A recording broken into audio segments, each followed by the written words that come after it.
found a way back. So, Nathan, and be honest with me, how does this stack up, compared to your other adventures? Ask me again when we finish.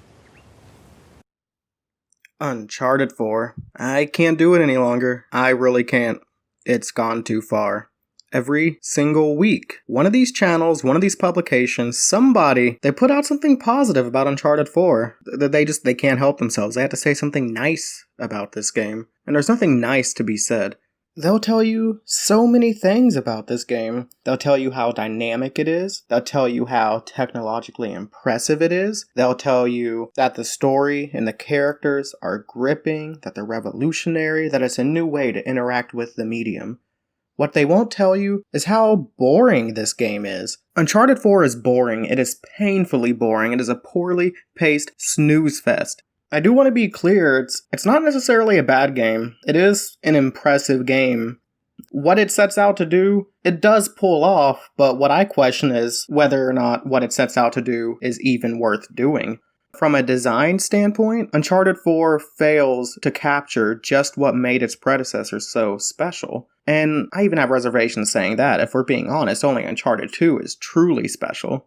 Of course, I will concede that Uncharted 4 is a technological achievement. Given the hardware, it's quite impressive what Naughty Dog has managed to pull off here. We must also remember, though, that there were sacrifices made to get here. There are so many small problems plaguing Uncharted 4. Problems so small that the majority of the people who play this game will probably be able to overlook them. But I can't help but notice these problems, and they all build up because they are numerous, and they are all the source of one root cause. The problem here is our fault, and by our, we, I mean consumers, I mean reviewers, and I mean Naughty Dog's industry peers. The problem we have enabled is that we have showered Naughty Dog with too much praise. We have treated them like the golden goose for too long. Naughty Dog has officially become pretentious. That's gotta be it. You take a company that used to make great action games, give them a little too much budget and a little too much credit, and before you know it, they're 7 years deep into an affair with the cinema industry. They've convinced themselves that they are auteurs. They think they are making art. I'm not saying Naughty Dog didn't initially earn their stature. Looking back, series like Crash Bandicoot and Jak and Daxter were nothing short of wonderful. These games were fun, they were expressive, and they explored the bounds of platforming action games and adventure games. Hell, there was even a brief flirtation with arcade racing, and that didn't turn out too bad either. Naughty Dog had a very solid handle on fun-based design. These titles were gameplay-first engagements. They knew exactly where they stood, the story never forced itself on you, and typically it was thematically consistent with the gameplay, so if anything, it reinforced everything that was already there, instead of distracting from it. These stories were never intrusive, which is a key problem when discussing Uncharted 4. Somewhere along the line, Naughty Dog had a shift in thinking. The story in these games became incrementally more important as the series went on. You can see it starting with Jak 2, where the story became one of the major motivators for progression. There was nothing really wrong here. The story was tongue-in-cheek, it was lighthearted, and even the edgy, turn-of-the-century Linkin Park moments felt justified in the era. I've been looking for you for 2 years! Say something! Just this once! I'm gonna kill Praxis! But even later down the line, maybe it was with Uncharted 2, maybe it was with The Last of Us, but somewhere later down the line, story started taking front seat, started driving the car. Naughty Dog had reached the final stages of can do no wrong-ism. It's no stretch to assume that after droves of industry praise and record-breaking sales, Naughty Dog had become convinced of their own design philosophies. The idea that your game was allowed to be 1/3 story, 1/3 walking simulation and set pieces, and 1/3 actual, real, player-driven gameplay, that idea stuck. It was reinforced.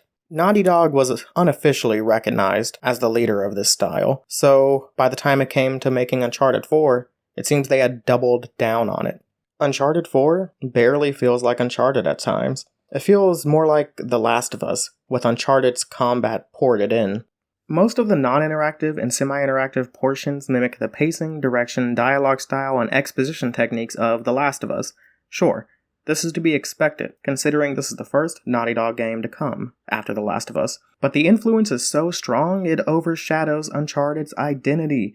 The slower, more thoughtful mechanics and expositions were thematically consistent with The Last of Us as a whole. These design choices weren't that frustrating in The Last of Us because it was an original IP with a new identity. The Last of Us was portrayed as a more thoughtful and subtle alternative to Naughty Dog's other games, and this worked in its favor. In Uncharted 4's case, it feels as if these elements were needlessly forced into the game without regard for how they would influence Uncharted's identity. The case seems to be that Naughty Dog introduced these elements out of sheer confidence. It's as if their justification for these changes is their track record, knowing they found success with these techniques before. Despite their reasoning, I can't help but see these changes as a mistake. The Last of Us isn't a bad game by any means, but it inspired a lot of bad trends, as influential classics often do. Even now, we can see the influence of The Last of Us on other games just by looking at Sony's press conference at E3 a few weeks ago. The new God of War? It looks like a Last of Us clone. The new IP Days Gone? Looks like a Last of Us clone. People notice this. We're not stupid. I don't like seeing these trends gain strength, not even in Uncharted, despite the fact that the team behind Uncharted pioneered these techniques themselves. Elements like these just don't belong in a game like this. What it creates is an in-game identity crisis. Uncharted doesn't know whether it wants to be an action game or a drama piece. It creates a clash, a very ugly clash. Naughty Dog wants to have their cake and eat it too, and we're the ones that go hungry. No matter how I spin it, I can't find the same joy in this game that I found in Uncharted 2. Even the first game and the third game entertained me more than this, despite their own glaring flaws. These games were chock full of story interruptions, scripted set pieces, and derivative cover shooting, but they were still fun, and they were still mostly gameplay. You usually remained in control even during scripted segments. You felt as if you were part of the chaos, and not merely a witness to it. Combat was mostly satisfying. While I assume most players ended up treating the game like a dull cover shooter, the player was still given freedom and control to play in more risky and rewarding ways. The basic melee systems in Uncharted 2 and 3 had just enough depth to give way for exciting fistfights in the middle of shootouts. This has been done away with in Uncharted 4. Levels were usually designed for multiple approaches with different weapons. Uncharted 4 still remembers to do this, but the variety doesn't pay off the way it used to. The earlier Uncharted games had great variety as far as weapons went. Maybe not stellar, but still, you could find magnums, you could find pistole, you could find a shotgun, you could find sniper rifles, you could find grenade launchers, rocket launchers, all sorts of different pistols, and just enough rifles to cover all the basic rifle types. In Uncharted 4, you're lucky if you find 2 different pistols, 2 different rifles, and maybe a shotgun during a fight. There's not much variety to go around. Uncharted 2 presented a variety of options that could end in a variety of ways. Uncharted 4 offers relatively fewer options and almost always ends the same way.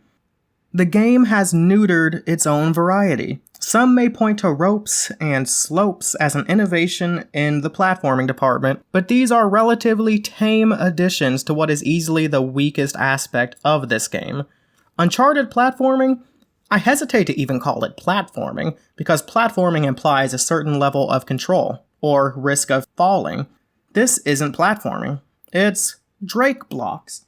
For all intents and purposes, you can't lose these segments unless you try to. It's boring, it's bland, it's not challenging, it's not interesting, but it's certainly tedious. Drake blocks are just glorified walking simulations, but without the walking. It's just you pressing a direction and a button, while Drake chatters about how bad of an idea this is, about how much danger he's in of falling. But the player knows he's in no danger. The only way you're gonna fall is if a scripted set piece tells you to. It feels as if these segments get longer and more common as the series goes on. Uncharted 4 feels like the tipping point. A lack of meaningful gameplay really stands out when you're constantly subjected to walk and talks, Drake blocks, and controller locks. It's a damn shame about the rope. I honestly think this is an interesting mechanic, with lots of potential that Naughty Dog was too afraid to explore.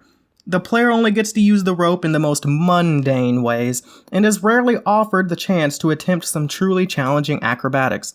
Ropes and slopes could have been the addition that the platforming needed to be more challenging and more interesting, but Naughty Dog instead chose to play it safe with these mechanics.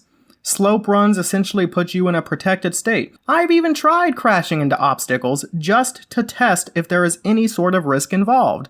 There isn't. It seems the only risk is somehow forgetting to jump during the 10-second interval the game gives you to toss your rope at the end of the slope. Many will point out the addition of stealth mechanics as this iteration's big improvement. I do not buy into this sentiment. First of all, rudimentary stealth has been in the game since Uncharted 2, admittedly a very bare-bones system, but still, it was there.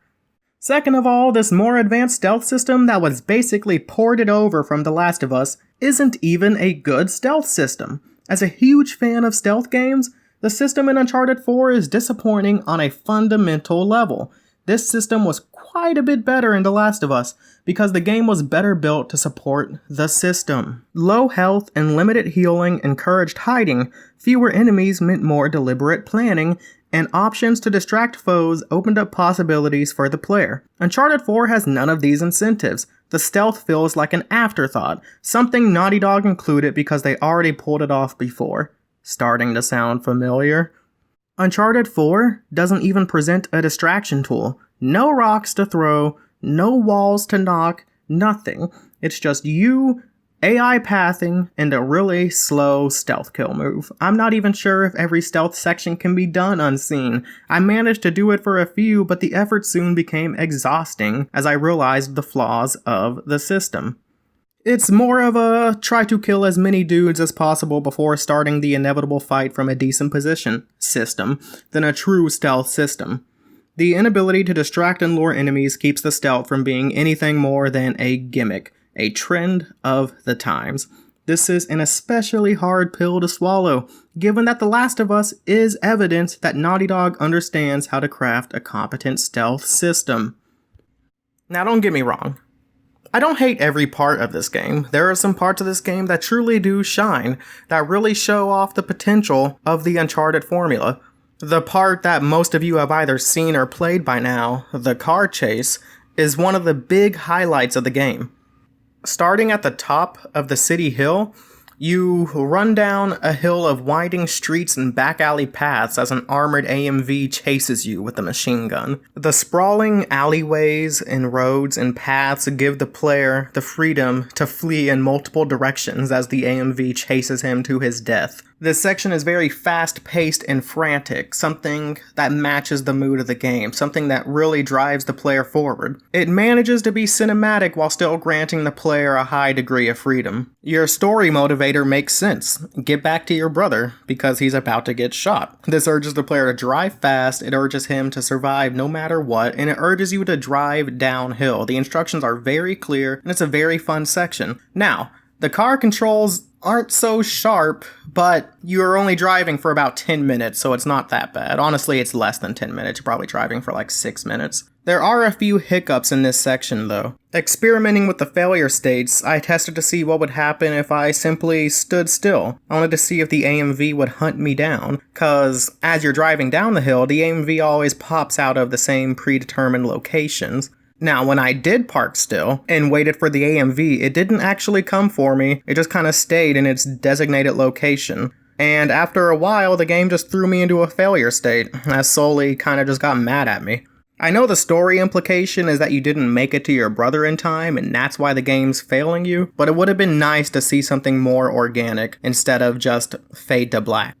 After swinging from a rope under a bridge, you make it to the convoy section of this chapter, which is just as thrilling and allows even more player choice. This is perhaps my favorite part of the game. I expect it's a lot of people's favorite part of the game, because it plays to Uncharted's strengths perfectly. The animations are beautiful, as Drake shifts from sliding to kinda skating to climbing cars, jumping on other cars, knocking out drivers, what have you. It looks beautiful. The player is given freedom of choice. He can keep sliding and shoot people off the motorcycles. He can pull himself by the rope up to the truck and use the truck's cover to fire on other enemies. You can even hijack the Jeeps by jumping towards them. And you can miss, it's not automatic. I imagine both of these sections took a ludicrous amount of time to craft and polish. They cover so much ground so quickly and so much detail.